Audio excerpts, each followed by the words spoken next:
And order up, Dylan. 1 ham and cheese croissant and 1 caramel macchiato for the road with the rose art on top, perfectly designed for a late night Instagram post. I hope she likes it because it was technically off the clockwork.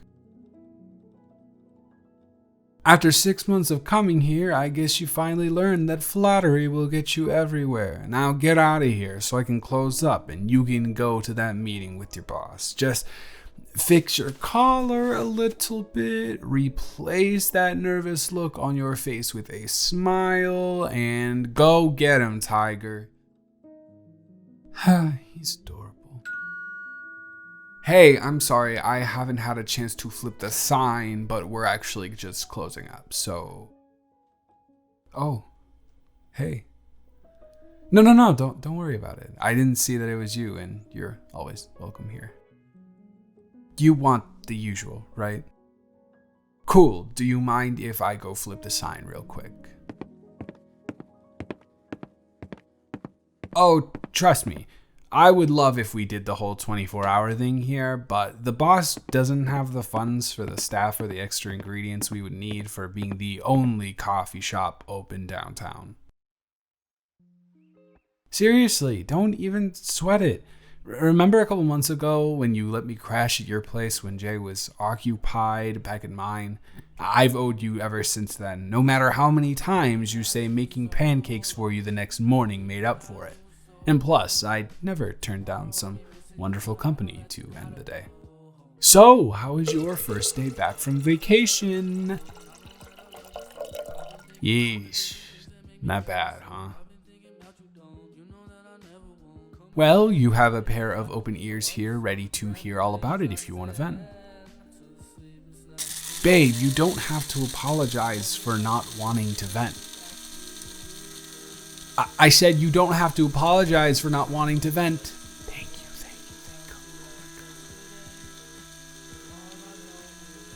Well, if you don't want to vent, do you want to hear a story from yesterday? It involves Jay, and it will definitely take your mind off of a terrible day.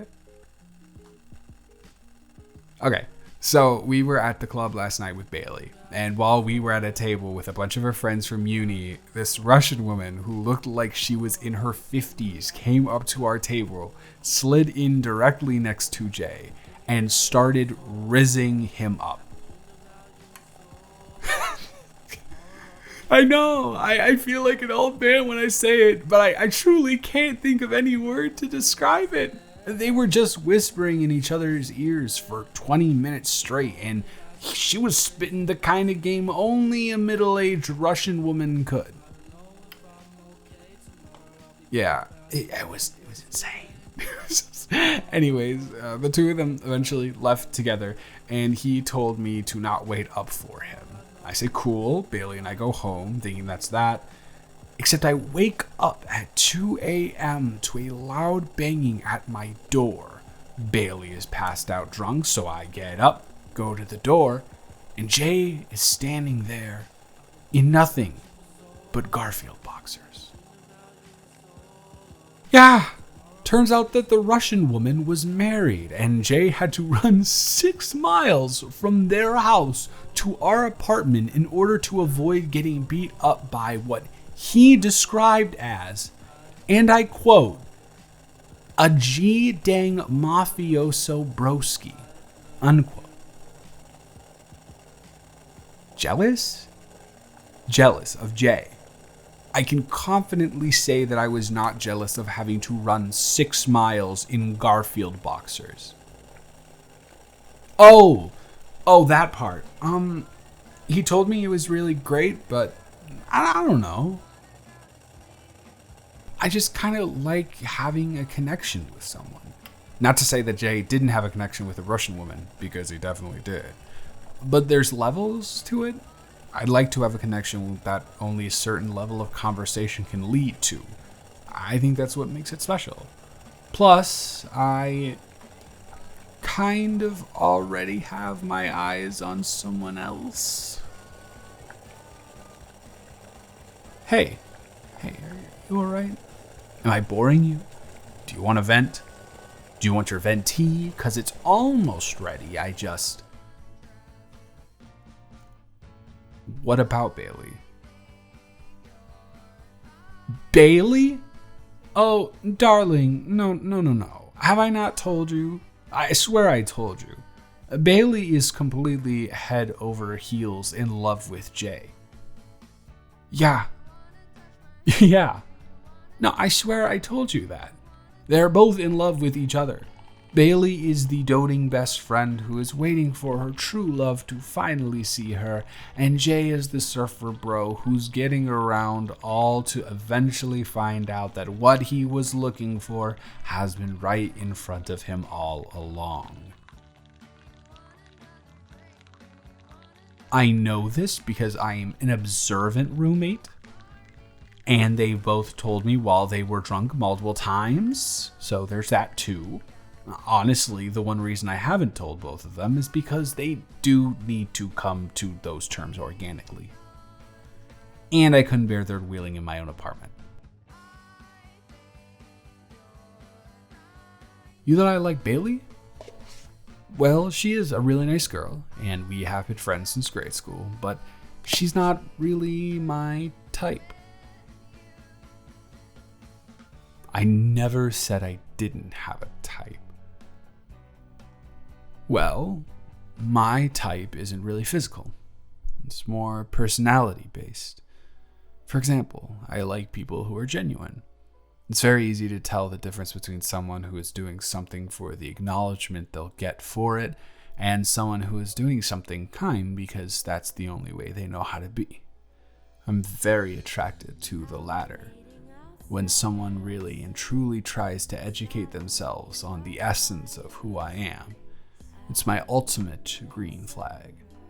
And I like people who are considerate, especially when someone comes to our nightly hangout, even when it's clear that they are having one of the worst days in existence, simply because they know that it'll put a smile on my face.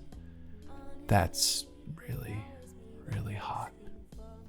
Speaking of hot, your coffee is ready. I hope you don't mind if I sit with you. Cool. Uh-huh. Yeah?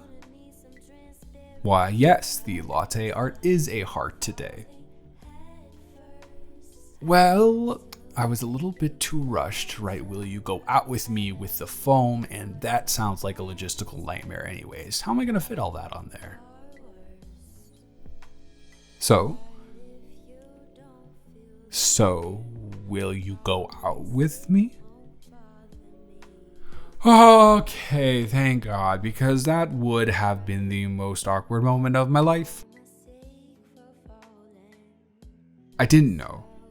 I mean, I did know, but I didn't know before you came in here. I was planning on asking you out today anyways, and I had wanted to for a long time, but when I saw how you looked when you started asking me about Bailey, I would have been pretty dumb to not catch on to the signals. It absolutely was that bad. You think I have that type of confidence on a regular basis? Absolutely not. But you looked really sad, and I didn't want you to be really sad. It's been a while. I can pinpoint the exact moment if you want that. It was the night you let me crash at your place. I was laying on the sofa with my eyes closed, and I think that you thought I was sleeping. I had the blanket over my legs, and you came over and pulled it all the way over my body and gave me a kiss on the forehead. I stayed up for 30 more minutes just blushing and replaying the moment over and over in my head. From that moment on, I was basically all yours. And as much as what I said before about not having a type is true, I actually think I was yours from the moment you stepped in here and I saw your smile. See, how am I supposed to not swoon for you after that? It's stunning. It's what I want to wake up to in the mornings. It's everything.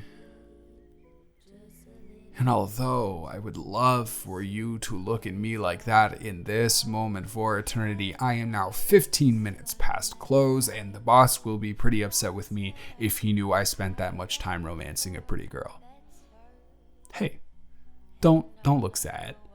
If you wouldn't mind waiting for me to finish closing up, maybe we could go back to my apartment, cuddle up with a Ghibli film, and plan our first date. Awesome. And hey, here's something to tide you over. All right. You are about to watch the quickest case setup that you have ever seen, if you have ever seen one in the first place. You know, I almost gave away my plan earlier. I accidentally called you babe when you were first sitting down. But you don't mind if I call you that now, right, babe? Cool.